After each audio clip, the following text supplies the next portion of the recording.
Hey guys, me Joey. Today I'm gonna be doing an unboxing of a Logitech wireless mouse M505. So let's get it started. Packaging is very nice.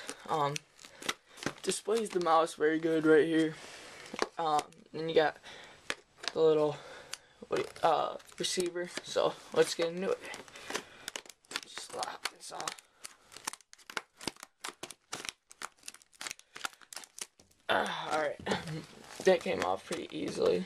I don't think I'm gonna be able to keep the case for this.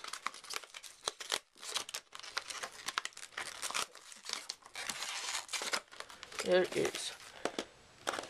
I don't think yet. I'm not gonna be able to keep the case for this because this is plastic and you have to chop it all up and everything.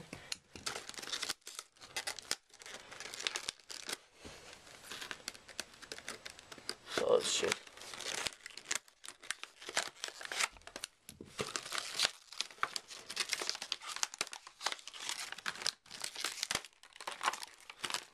I relatively unmutilated.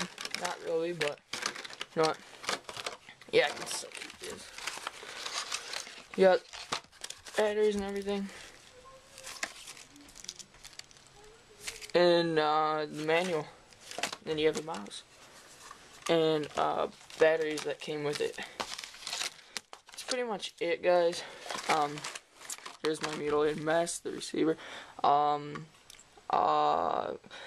post more videos. Talk to you guys later. See you.